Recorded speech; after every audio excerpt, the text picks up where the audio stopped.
Iman. Iman itu kan keyakinan. Bicara keyakinan itu adalah tentang keimanan. Tetapi orang tidak cukup dengan percaya yang disebut dengan keimanan tersebut, kecuali dia harus mengasah dirinya. Mengasah dirinya dengan beberapa hal yang menjadikan iman di dalam hatinya menjadi sesuatu yang berguna untuk dirinya. Kita simpulkan iman pada keyakinan. Ada beberapa hal yang menjadi penghalang cahaya iman itu punya fungsi.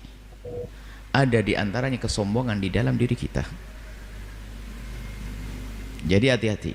Biarpun katanya orang imannya kuat, tapi kalau sombong, kesombongan dan segala penyakit kesombongan masuk dalam kedengkian, kebencian, yang disebut dengan amradul qulub.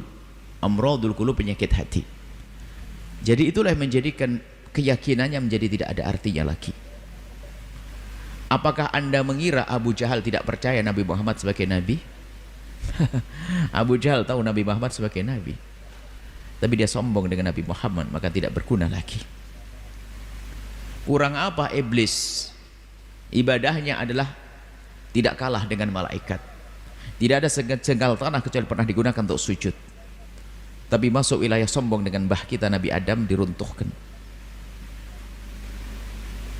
Sombong dengan ibadah, dan hari ini orang banyak sombong dengan ibadah.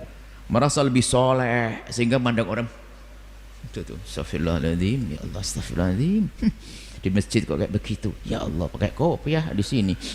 Jadi rupanya bukan memandang dengan penuh kasih, congkak dengan kebaikannya.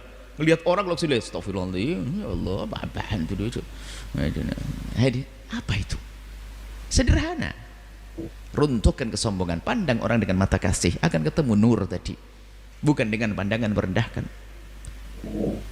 Ada nur di hati. Kalau kita melihat orang bermaksiat kita ikut menangis,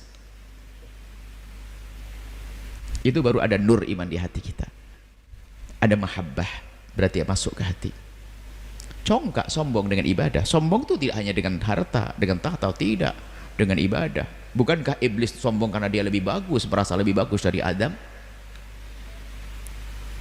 Dia itu punya ibadah sangat banyak, disuruh sujud penghormatan Nabi Adam, dia mikir, ini rumusnya gimana? Apa prestasinya Adam? Baru diciptakan, belum punya amal baik.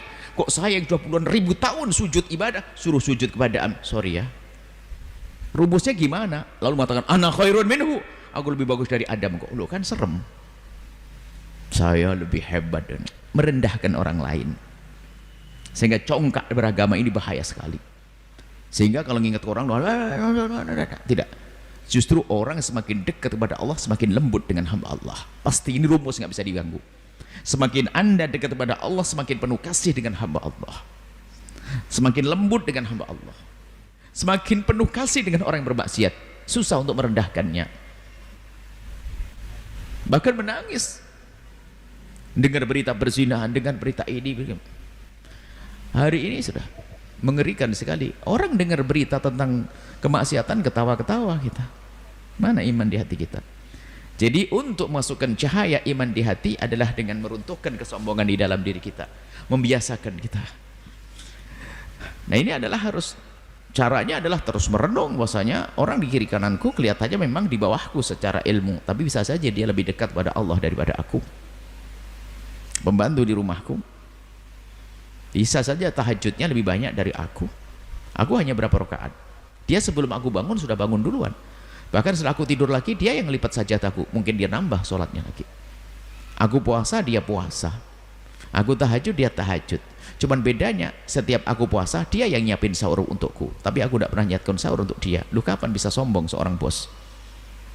Kita perlu merenung semacam ini. Gaya hidup, justru Imam Ghazali menyebutkan orang terperosok itu tingkat pertama adalah orang berilmu, terperosok karena ilmunya. Yang kedua ahli ibadah.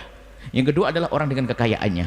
Waduh, ibadah kelas tinggi, petentang gitu selalu ngomong. Kalau ngelihat orang itu sudah matanya itu gayanya, Bissalam, wah, ini ngeliat mukanya aja kayak serem ya. Allah, ini ada nih masjid nggak pakai kopiah, nggak pakai ini. Loh, memang pakai kopiah wajib. ini kerudungnya aneh-aneh, merendahkan. Tapi ketahuilah, dia akan mandang dengan penuh kasih siapapun. Nah itulah kuncinya di situ. Anda akan menemukan cahaya iman di dalam hatinya. Iman bukan kalimat terucap. Apakah orang pakar akidah yang paling hebat lebih banyak sujudnya dibanding ibu-ibu yang di kampung jam 3 sudah bangun sampai subuh? Itu guru akidahnya tuh tahajudnya hanya 3 rakaat itu, witir langsung double dia. Itu ibu-ibu di kampung itu Masya Allah setengah 3 sudah bangun baca Quran sampai pagi, padahal dia nggak pernah belajar ilmu akidah yang bulat itu. Enggak kan ibu-ibu di kampung itu, kita kalah dengan ibu-ibu di kampung. Sampai Imam Razi, Allah marzuqni iman al-ajais, ya Allah berikan pada kau imannya kayak ibu-ibu di kampung itu. Dia dengar duhaan, dengar tahajudan. Kita masih banyak mana dalil, mana itu ruwet, nggak ngamal-ngamalin gayanya karena ilmu. Hati-hati. Sudahlah, ayo kita pulang, pandang orang dengan mata kasih, insya Allah kita akan mendapatkan hidayah cahaya iman yang disebutkan tadi. Wallahu a'lam.